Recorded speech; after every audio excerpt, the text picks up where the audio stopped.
All right, welcome everybody. I don't know why so much background noise is being picked up by my microphone, so I apologize for that. Welcome to the Flipside. I'm Sam. Thanks for being here.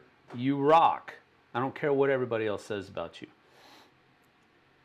But I'm looking at my mics and my output level, and I'm not liking it. I'm not liking it. Let's see, where are we at here? Yeah. Okay, that's correct. You know what I think I'm going to do? I think I'm going to take this down to negative 5 dB here, negative 5 dB there. That really doesn't help much, does it?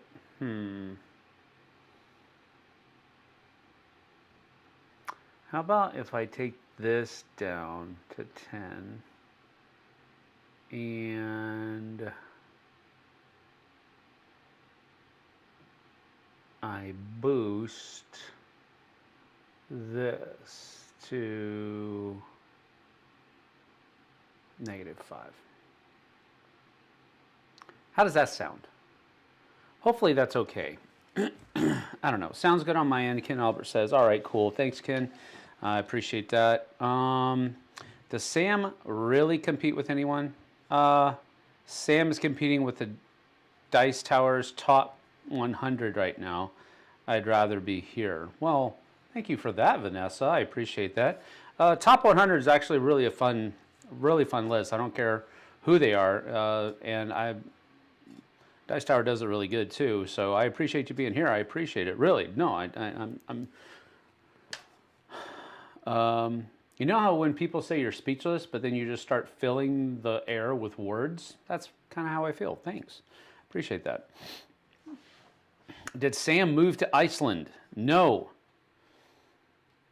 But after all of the pictures that Tom sent when him and MB went, that is a place that it looks like it would be a cool place to live. I still kick myself in the foot. Well, not really, because, you know, the reason I didn't go was for necessary reasons, but I still miss being able to go to that convention in Iceland, that Viking convention in Iceland. I really wanted to go to that, but life just happened and I couldn't do it. But we'll see. Maybe if they ever have it again, I'll be able to go. But Iceland is something else. Just from the pictures that I've seen. Yeah, editing the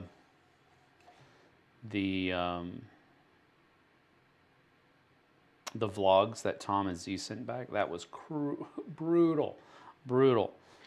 Anyway, volume is fine. Okay, thanks, David. Appreciate that. Remember to switch to live chat for a better experience. That is one thing I forgot to do because I was focused on doing the sound, making sure the sound was good. Volume is fine. Good. Remember to blah, blah, blah. Sounds good. More actual live interaction here. Can always watch Top 100 later. Cool beans, Philip. Thank you for that, too. Sam actually talks to us when he gets around to reading the chat. Hey, you be careful. I sound fine to me, Sam. Okay, good, Luke. Thanks. He'll spend 5 minutes playing with settings before he reads the chat. It's like you've been here before, David. Victoria's here. What's up? I've been watching them after I found several games to look into from the Dice Tower 100. Absolutely. They all have great picks, but JT and I did ours a little while ago. We finished up before we actually went on the cruise. So there's some good ones there too. But again, that's not a plug. Just there's more stuff out there for you to look at. I don't think they do that con anymore. Yeah, I know, that sucks. Sam reading the comments in reverse order reminds me of Piers Anthony, Book on a Pale Horse. Huh, okay. Looks like a cool place to visit. Would not want to move there though. Ohio has all 4 seasons and sometimes all in one day. Yeah, Chris, I don't like the all in one day thing. I definitely love having all 4 seasons up here in PNW.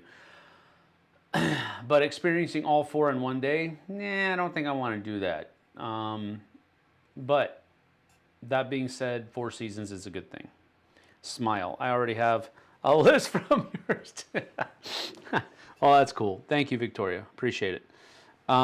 So I've got this pretty cool scratch. It's not, I don't think it's going to be a scar, but Strider got me really good last night when I was playing with him. And he wasn't being, you know, it wasn't malicious or anything like that. He was just pawing at me as I was playing tug of war. And he got me right under there. And I didn't even think anything of it. I was like, it's just a scratch. Looked over there and it was bleeding. Had blood all over my arm. And about, you know, just flipped out. So had to clean it up. And then after I cleaned it up, it started hurting. I'm like, great. Love to visit Iceland, but I could never live there. Too cold, not enough trees. Did the cat get you? No, the cat did not get me. That is Strider.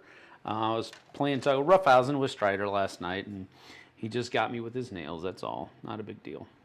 No, that's... If the cat did this to me, I would think it was malicious, and...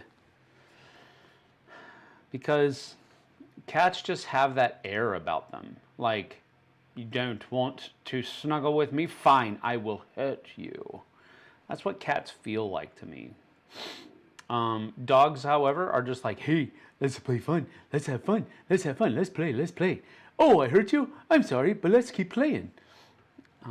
Max would have done that to his face. This is truth. I received few this year's prophecy yesterday. Thank you. You're welcome, David. I'm glad it got there to you. I'm hoping at this point, all of the Boxing Day giveaways have made it to their destinations. I haven't heard anything contrary to that through email. So I'm glad everything got there.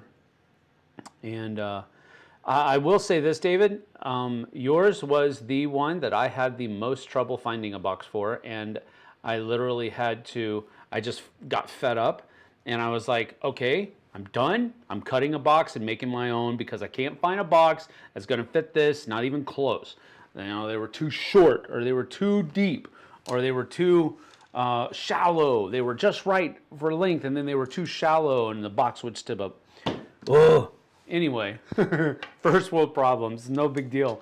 But yeah, that was why, and that was why yours was the last one to go out, because goodness gracious, I couldn't find a box to fit it. And I try not to go buy new boxes, especially after we've moved. So I was trying to find something that we had, and I think the box that we actually sent it in was one of the boxes that we had from the move that Doug and Emily gave us, and I was like, fine, I'm putting it in here and I'm cutting it up. I don't care. But I was trying not to do that. I try to find, you know, the best kind of boxes to send it, because I want to make sure the thing gets there okay. After it gets there, who cares? But I want to make sure it gets there okay. Anyway, Max would have done that to his face. Already read that. LOL. So true. I have a 100-pound puppy. That's exactly what Strider is. He is 105 pounds of pure muscle and puppiness. And now he does kind of chill out, much more now that he's been fixed. But he does chill out. Like he'll like, just like right now, he's right over there. He's laying down on his bed, just chilling out. But when he wants to play, yes, he wants to play. First time I've ever been able to attend one of these. It's always been during my lunch hour. Oh, okay, well, good. Glad you're here, Robert. Thanks for being here. Sam's voices for the pets are so funny. Yes. Well, I try to do that just to give them differentiation. I think that they are very personable animals, except for Max. Max is very aloof, but Strider is super personable, and giving him a voice just seems like the right thing to do. Goldilocks box problem. Yeah, pretty much. 6G showed up weeks ago. My buddy and I are supposed to try it out this weekend. Awesome, dude. Very cool. I'm glad it's being put to work. Finally got a delivery date for the FedEx for Ostia Sapporo. Oh, cool. Sorry, I've got... That kind of thing bugs me. Sorry, I know. I love to do that kind of stuff on camera because you guys love watching that stuff, right? Wrong. You need to buy more from Amazon to reuse the boxes. Strider is a big lab. Yes, he is a big lab. That is correct. He is not what Jessie was expecting, and she will tell you that almost every time we talk about Strider. She was expecting, you know, short, kind of not really rotund, but pudgy lap dog. Strider is not that. All right, well, this is It Belongs in a Museum, to which your response should be, so do you! And I would agree with you on that, if not for the fact that I think just being a museum exhibit would get kind of boring after a while. So I'm going to try to resist the urge to become a museum exhibit. But on It Belongs in a Museum, we take a look at some older games that are on my shelves. Now, have you ever showed Jess your picture that's on the box cover of Marco Polo 2? Have you ever showed Jess your picture that's on the box cover of Marco Polo 2? I don't know what picture you're talking about, Chris. My picture that's on the box cover of Marco Polo 2. Okay, now I have to look it up because I feel like I'm being attacked here. No, not that. Stupid. Boom. And boom. Marco Polo 2nd edition. Marco Polo 2 in the service of the Khan. Marco Polo 2 in the service of the Khan. Really, dude?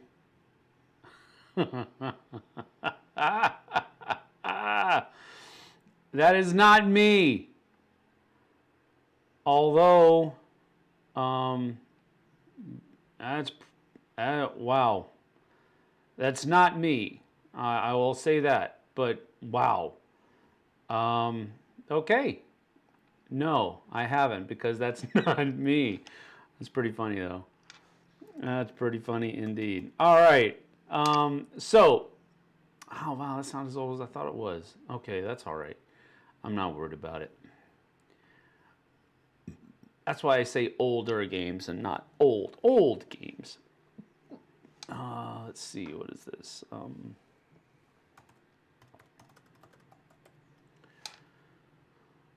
That's a bit better. All right, we're going to go with the newer game first. And wow, this is a lot newer than I thought it was. But it's still, we're good. We're good because we give the arbitrary number of 5 years old to be showcased on this. And I thought for sure this was a lot older than 5 years old. But it isn't a lot older, but it is older than 5 years old. So that's a good thing. All right, so what do we do here on It Belongs in a Museum? Well, we showcase a couple of older games because, you know, frankly and honestly, the board game content creator gig really kind of, if you want to do it for any kind of income, then you really have to kind of stick to the newer stuff. Sometimes the stuff that's not even out yet, the stuff that's coming up to Kickstarter, the stuff that has just been fulfilled from Kickstarter, and so forth and so on. And while I get that, and I have no real problem with that, I also like to kind of bring back to your mind some older games that are not in the limelight any longer. But so be that as it may, I began to do these It Belongs in a Museum. This is episode 32. So we've literally given away 64 prizes, which is another thing that we decided to do with this. If we're going to focus on older games, let's make it a little bit of fun. And so we play a little game on each one where you guys get to guess. I give you some clues and I allow you to use your Google Foo or your BGG Foo or whatever you want to use to try to guess what game we're going to talk about first. And whomever does that the fastest will get a surprise package from the Flipside. And or if you've already received a Flipside surprise package, then you can choose somebody else that's in the chat, and they'll be able to get a Flipside surprise package. Oh, I like how that kind of rolls off the tongue. Flipside surprise package. Anyway, it's verbose, not very pithy. Anyway, 5 out of 10. Anyway, we're going to be doing that today. We do this every Tuesday morning. This one's a little bit later than usual because I had a lot of stuff going on this morning again. Aiden had a dentist appointment. I had to go pick up the sticker for my card tags. And all of that kind of coincided to where I'm not going to be able to come home until about 10:30. So that's pretty much what happened. So it won't always be this late, but I don't know. Maybe we will make it this late from now on just so that Robert can be here. Thanks for being here, Robert. Appreciate you. All right, so here we go. Marco Polo 2 looks more like JT. I will agree with that, Luke. I will say that it's pretty daggum close, though. Anyway, it looks just like you. Strider can be a lapdog. That is true. He would, but he doesn't like being a lapdog. He wants to be close to us, but he doesn't want to, more often than not, lay on top of us, or he doesn't want us like leaning on him. He wants his personal space, but he wants to be near us. So that drives Jess up a wall too. Any dog can be a lap dog, it just may not be comfortable for the human. That's true. Probably a Twilight Zone episode to be a human in a zoo exhibit. Almost like being in a museum. Yeah, that's probably true. A lot of older games are still rocking it and deserve to be recognized. That's correct, Luke. Hoping to win a sticker. Well, we'll see how that goes, Robert. All right, so our first game that we're going to be talking about is not as old as I thought it was. However, it does meet the criteria of being arbitrarily 5 years or older. And so this one was created in 2019. This one is created in 2019, and a couple of other mechanisms, because that's what I usually do. To start off with, I give you the year, then I give you a couple of mechanisms. First mechanism I'm going to give you for your second clue is hand management, and then open drafting. Hand management and open drafting, created in 2019. Created in 2019, hand management, open drafting. Let the game begin. So you can start guessing at any point you want. My dog is a chest dog. He likes to recline on my chest to make sure I don't go anywhere and I can rub his belly. Strangely enough, that's what Max does. Although he does it in a very abusive way, if I can use that term, because he doesn't care if you want him to snuggle or not.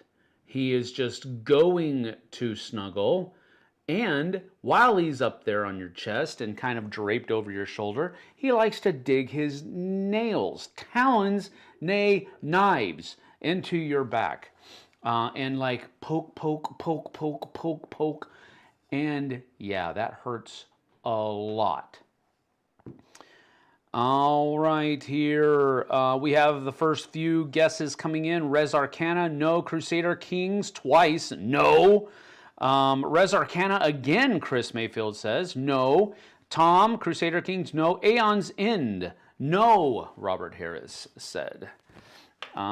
So we have 3 games guessed, and all 3 of them are incorrect. But you guys are on the same page, though. Dadgum, 2 Res Arcana and 2 Crusader Kings. That's pretty interesting. There is, and my contractors are here, so you might hear some bumping and all that kind of stuff going on. Yes, he does, Vanessa, and that's what really kind of creeps me out the most. Pax Pamir, 2nd edition, no. Fantastic Factories, no. Quest for El Dorado, no. Century Spice Road, no. Tapestry, no. I missed the clues. All right, so here are the clues. Here are the clues. It was 2019. And second, it is hand management and what was the other one? Hand management and open drafting. Sorry.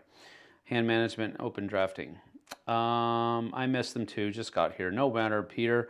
We'll have a second time. All right. Well, 2 people have guessed it now, but David Brown was first. David Brown, Undaunted Normandy is the correct answer. But because I was explaining the clues again to Victoria, Robert Harris also got in there before I actually revealed it. I guess Luke did as well. Aquatica? No. Wow. No. So no, David, you got it. You got it, buddy. You got it. Good job. You don't have to guess anymore. Congratulations, David Brown. All right. So David, what I need you to do now. I know I already sent you.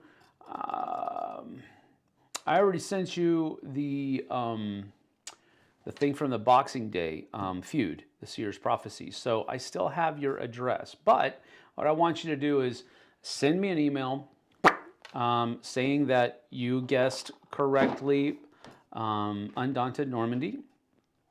And that will be just my way of connecting with you about when I send that surprise package out. And that will be so we don't get them mixed up with anything else. Anyway, David, you have the choice now, sir, to either go ahead and just accept that surprise package, or if you want to give it to somebody else that's in chat, you can do that as well. That is completely up to you. At any rate, what you need to do, and I'll put it in here just in case you pick somebody else, you need to email me at Flipside obg@gmail.com, and that will get us on the way. So let's go ahead and get down to the table and take a look at Undaunted Normandy. Tell you what, let me go do this real quick. Here, you get to look at the game. Isn't that cool? I'll be right back. I don't know why they're just not coming in. Stay, Strider.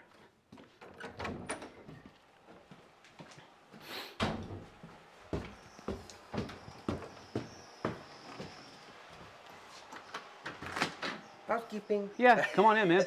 Oh, you don't have the code, do you? No. Scott does, but... Yeah, I got you. All right. No worries, no worries.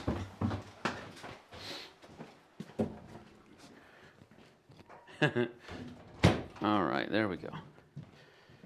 So, all right, my apologies. My apologies. That's why I kept the mic on, so at least you could listen to what I was doing. All right. You might choose a friend. That's fine. No worries. We have normally, yes, my mic is still on. Yes, that's correct. So that's just how it goes. Anyway, all right, now we're at the table. Undaunted Normandy by David Thompson and Trevor Benjamin. This is from 2019. And, ooh, did I have this on upside down? No, yes, I did. No, I didn't. But this book is in here upside down. Look at that. Such. Oh, the horror. Don't look at the ugliness. Eric would have had a field day with you leaving. I know. I left my mic on purpose, okay, people? I'm not that much of a rookie. All right, so here's the rule book as we go through. That's what I like to do. I just like to show everything, just like a regular unboxing. We just don't go over everything that's in the box, of course. But you can see how here is a good setup and so forth. And one of the reasons why I picked this one to go for is because I've been talking a lot about Memoir 44 lately.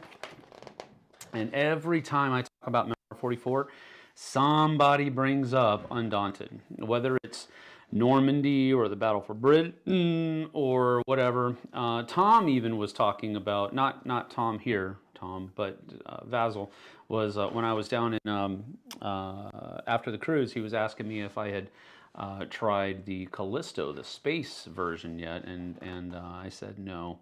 But anyway, that gives you an idea. Each of the platoon, you know, they have different abilities and so forth and so on. But those are the rules. You also have a scenario book, which I'll just kind of thumb through here because it does give you a bunch of different, just like Memoir 44 does, it gives you a bunch of different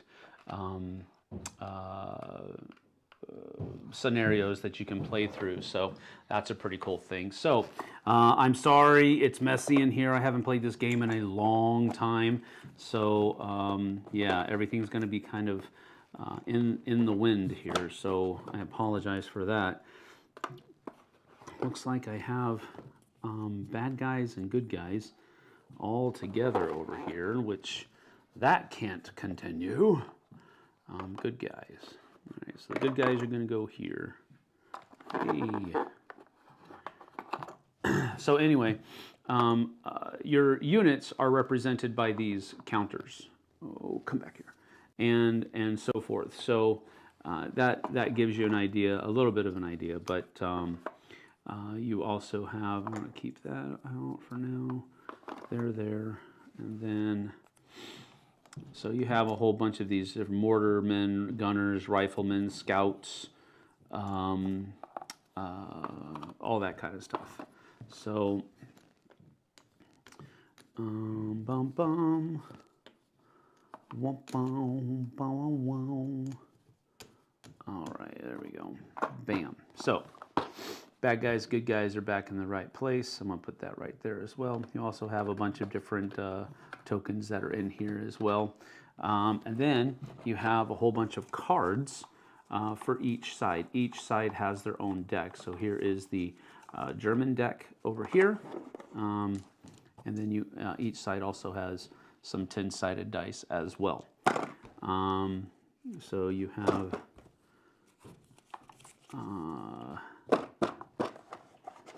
over here, and you have, oh, look at that. You got some a German card in amongst them. He was a spy? Check to see if that guy can say Worcestershire. So anyway, the board is built with all of these different tiles. And of course, you know, the tiles are double-sided, as you can see. And, you know, this kind of presents the battlefield. So it's a modular board setup, which is pretty cool. And then the fact that you have all of these tiles and they're all double-sided, that's pretty cool as well, because you have a wide variation of things that are going to be in the game. So this is one of those games where I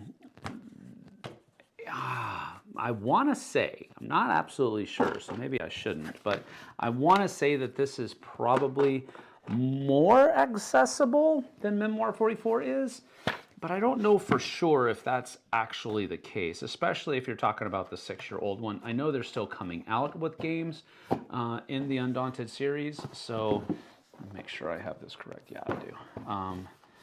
So that is, oh, that was a box fart right there. There you have it. Undaunted Normandy. Now they do have a whole bunch of other ones. So if I just type in Board Game Geek, Undaunted, they came out with Normandy first, I think, right? Yeah, it looks like it. And then after that, there was North Africa. After that, there were reinforcements. After that, there was Stalingrad. Battle of Britain came out after Stalingrad, and Undaunted 2200 Callisto is the one that just came out last year. So yeah, so I think there's a lot. Well, I think there's Memoir 44 had more stuff in it. Let me put it that way. But I want to say that there might be more things available for Undaunted right now. But again, that's just a feeling that I have. It's not really a factoid per se. But that gives you an idea of what we're talking about here. Let's see here. try to put my box lids on properly, but if I don't, it's not a big deal. Nah, no, I can't do that. LaserOx has a very good, very cool organizer for Undaunted Normandy. Wait a minute, come on now. This is a very good organizer, and it's box. It comes in the box. How is this not a good organizer? Look at that. Bada bing, bada boom.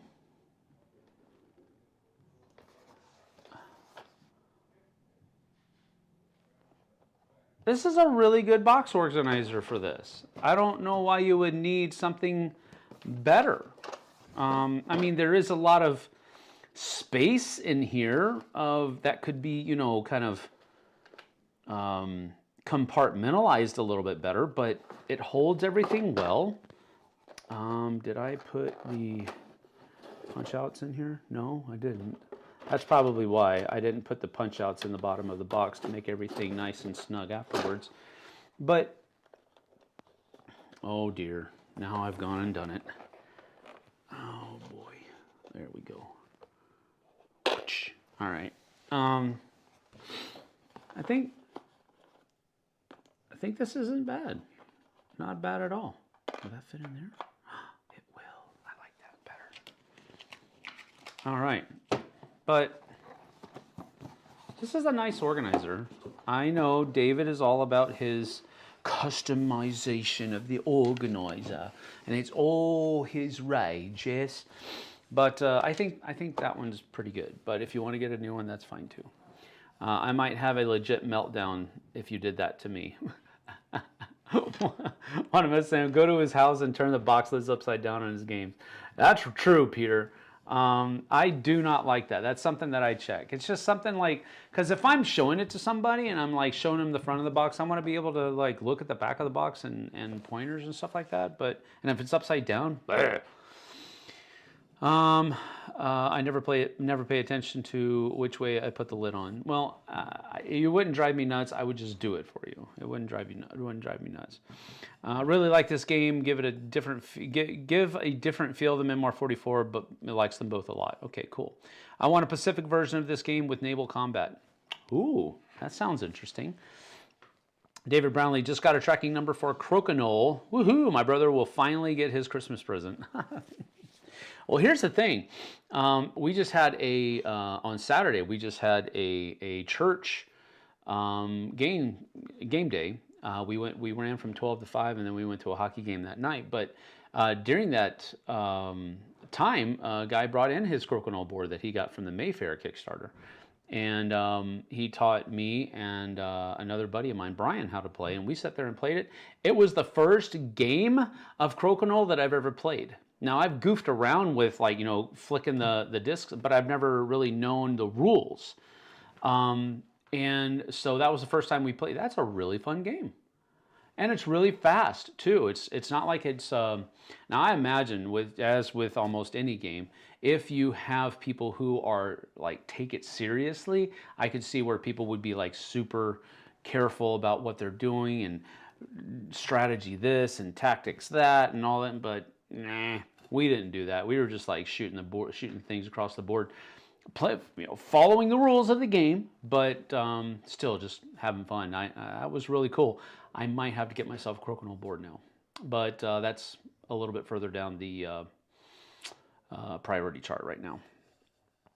Box fart, nice. My German sergeant says, "I know nothing." That's funny. Always disappointed when the lid doesn't fart. Sam just claims it's a box fart. Well, it was a box fart, Senator. I have North Africa also and reinforcements as a solo mode. Oh, cool. Solo mode is okay, but I prefer two-player. Super awesome. It was Strider. Always blame it on the dog because he doesn't care. Sleeve your cards. Also, it's cool. The card holders are a truck and a half track. Check it out before you diss it. I'm not dissing it. I just said it's okay. I'm just saying that one does its job. It holds things the way it's supposed to. Some boxes need to be a certain orientation because the contents are not balanced and you want the heavy parts of the bottom when upright.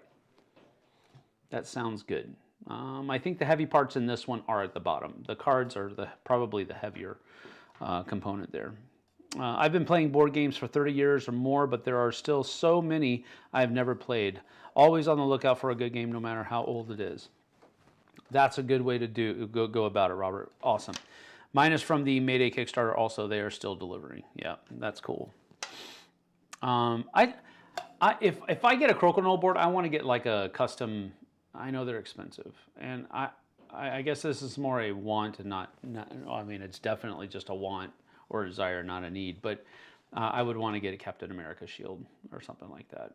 I think as a Crokinole board, but I don't know. That'll probably be stupid expensive. That's why I like this segment. Yep. Absolutely. All right, let's go ahead and get on to that. David Brown, go ahead and send me your information, and we'll get you a surprise in the mail in the next couple of days. All right, number 2. The second game that we're going to talk about today was made in 2017. So we're talking about 8 years old now. And again, wow, I thought this was an older game than that. But 2017 is the year that this game was created, the next game that we're talking about.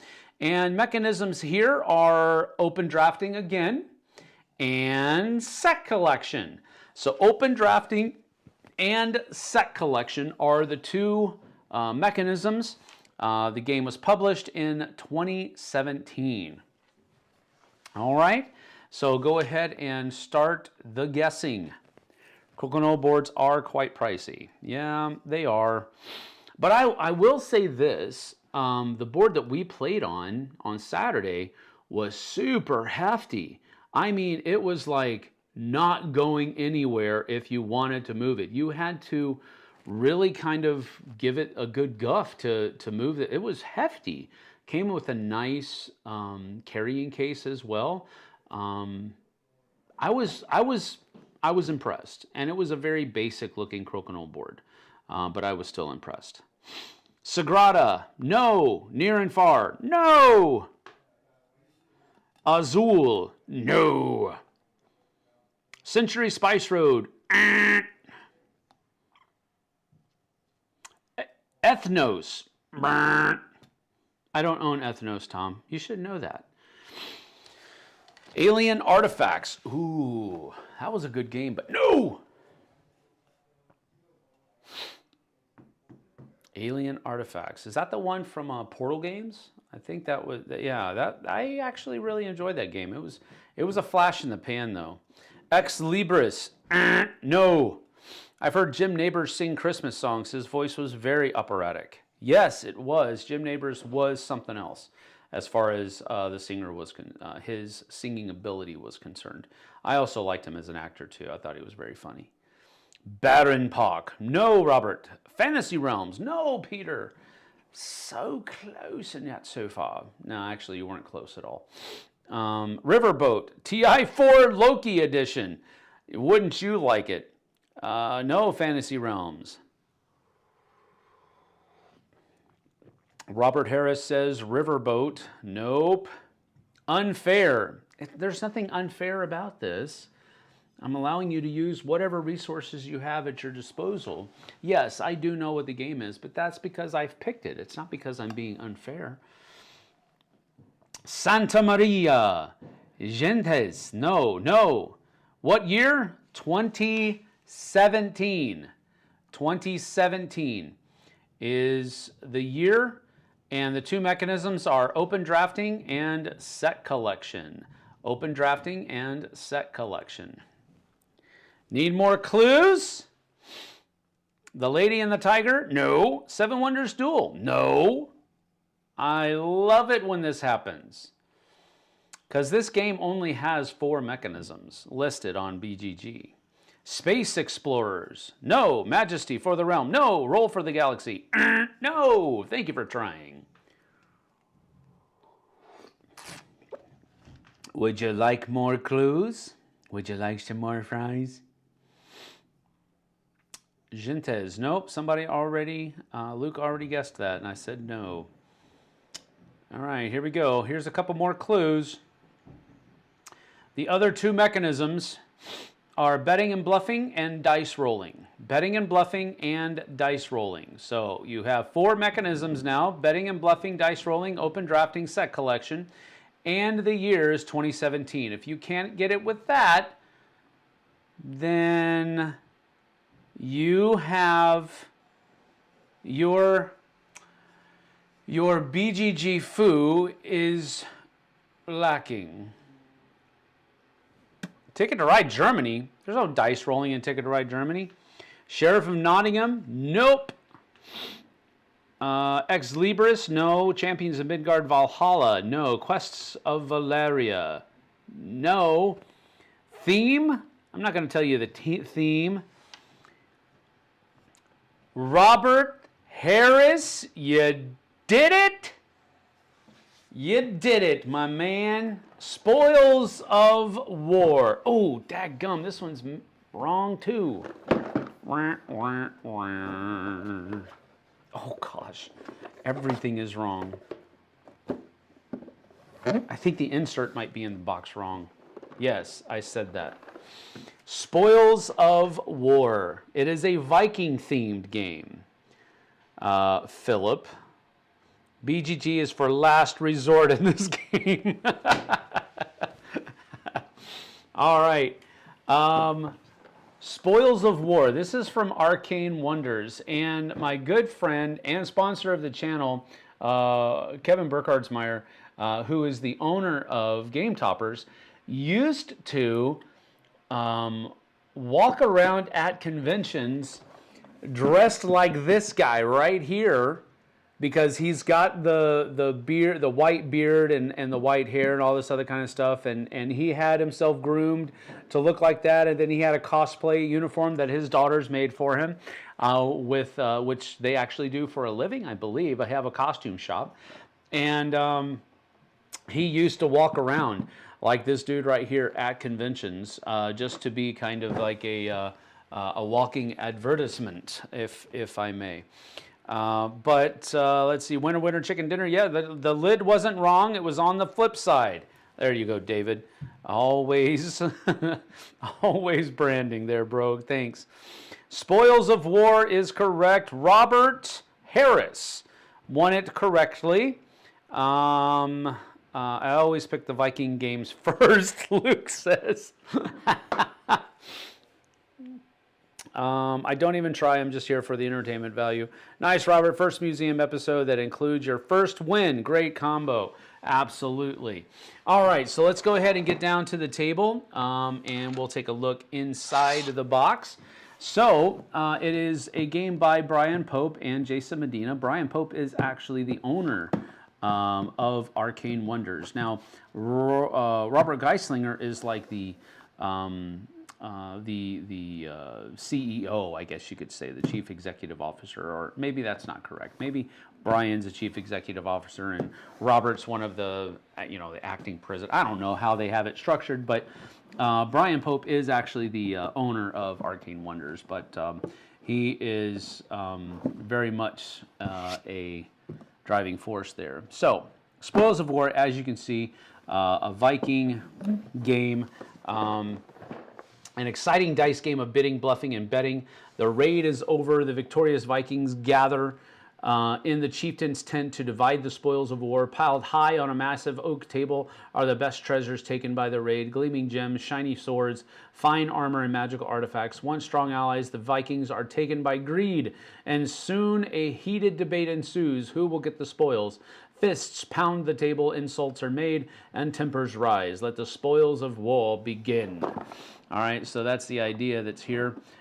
So you've come back from a raid, and you are dividing up the spoils within, that you've brought back from the plunder. All right, so go through the rule book real quick, all of the different components that are here. You come over this way. So again, it's a pretty neat. It's a pretty neat game. It is if you've played Liar's Dice before, it kind of takes Liar's Dice to the next level. Is basically what this kind of feels like. But it's very cool Viking theme, and it definitely has that. This is what Berkey would go around dressed as. That right there. So there you have it. So the game round is treasure setup, dice roll, bidding, place bets, reveal dice, divide the spoils. All right, so that's how everything works. You first of all have a bunch of dividers here, and the dividers are also player aids on the inside, so that's pretty cool. Here are the dice cups that everybody uses, and these are pretty chonky plastic cups that have a very Nordic engraving on them. I don't know if you can really see it that well because it's not a very highly detailed thing, but they are nice cups. And basically what you're going to be doing is you're going to be rolling these dice. 5, 1, those things there. Just want to make sure I get all these things out here. That's one of the things I do is I kind of clean up the inside a little bit. Now this has a decent storage solution, but again, you probably find a better one on Laser Rocks. But you have all of these cards that are in here, and you have first age, second age, and third age, and of course they go from the first age are basically they're worth less. These are worth 1 to 3. Maybe there's a 5 in there. Looks like most of them are 1s, 2s, and 3s. Let me make sure I don't have one in there that's not supposed to be in there. It looks like they're all 1s. Some of the magic items are worth more, and they're a little bit more powerful, but those are basically 1 to 3s, and then these are numbered 4, 5, 3, a couple of 2s in there, but this is more 3, 4s, and 5s. The other ones have 1, 2s, and 3s, and maybe 1 or 2 5s, and then the final ones are pretty hefty, 6, 5, 6, 7, a couple of 2s still, but I imagine that the 2s are still going to be very like this one says, look through the leftover treasures. You may choose and take a stage 3 treasure from there. So that's a pretty cool ability, which is why it's not worth a whole lot of cash.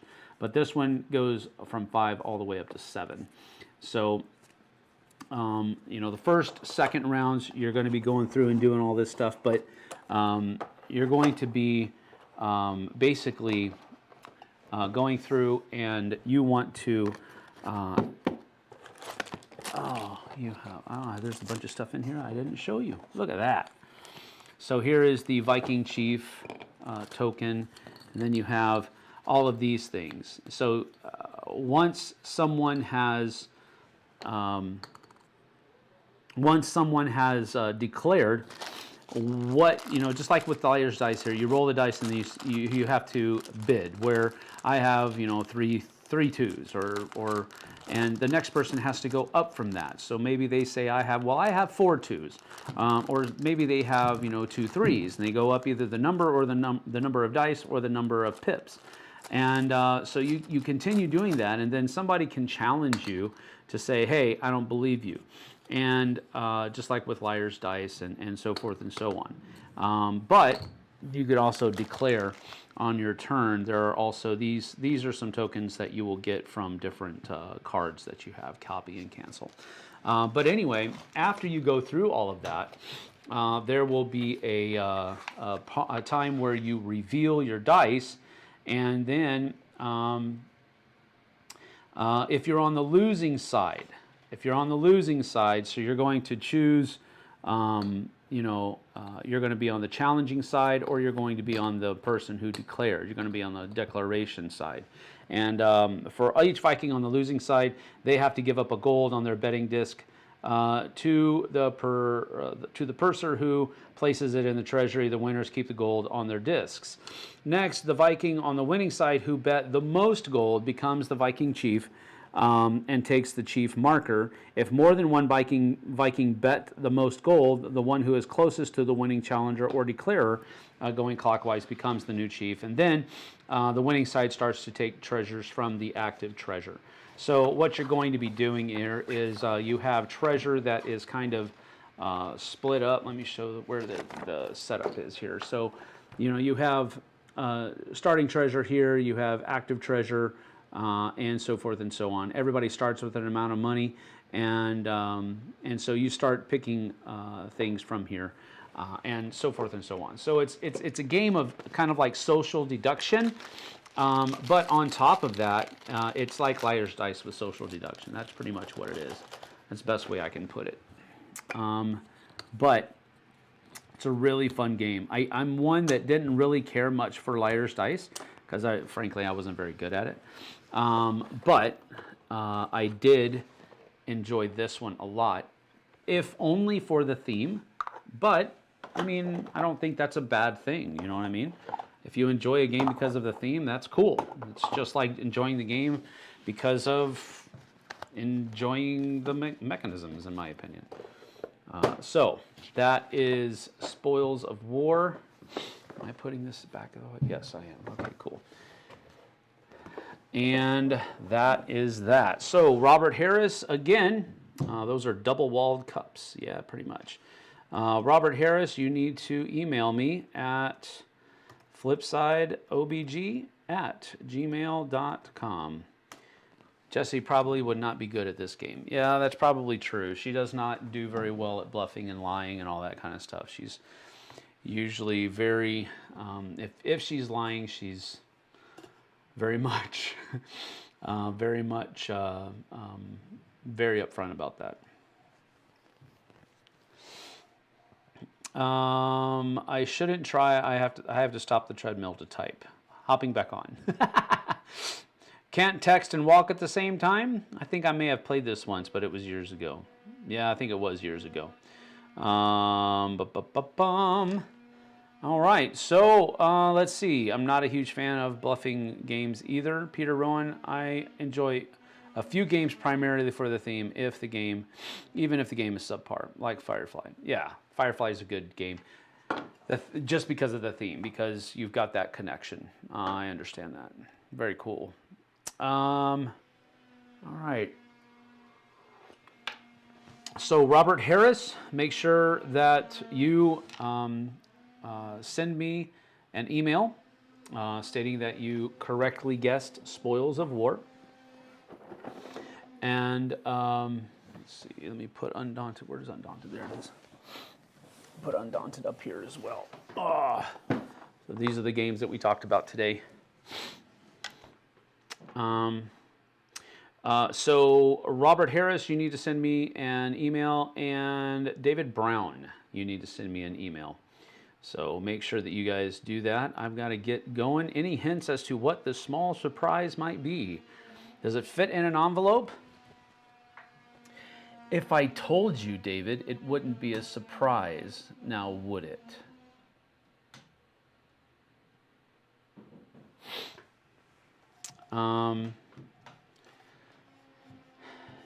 It will be board game related. How's that? I'll put it that way.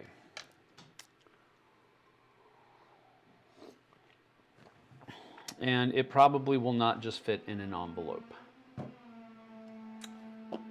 But there you have it. See? The noises have begun. Upstairs, the contractors have shown up. All right, well, I'm going to get on out of here. I've got some other work to do. David Brown, I want a small game and a TI-4 novel. There you go, Luke. Way to spoil it for him. Thank you. Appreciate that, Luke. Appreciate it a lot. You may get something equal to, greater, or lesser than that. It just depends on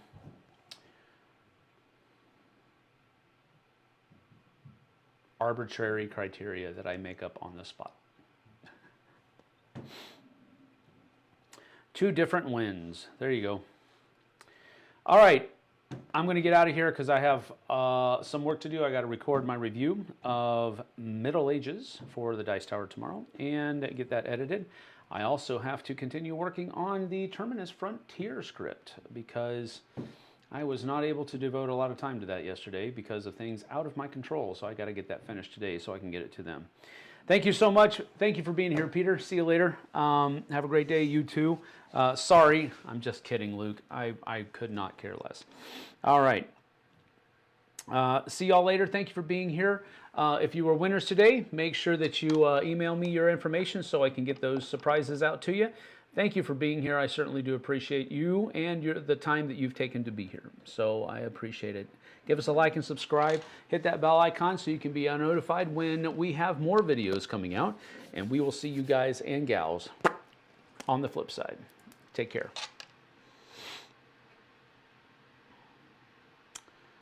Yes, no time on our Tuesday today because we have too many things going on this afternoon. Jess has to work until 3:30, even though they called her in early today because somebody else called out. Isn't that great? It's not. Anyway, no time on our Tuesday. We're going to be, her and I are going to try to figure out a time that's better and more reliable because Tuesdays are just too busy for us right now. So, thank you for joining us. See you later. Take care.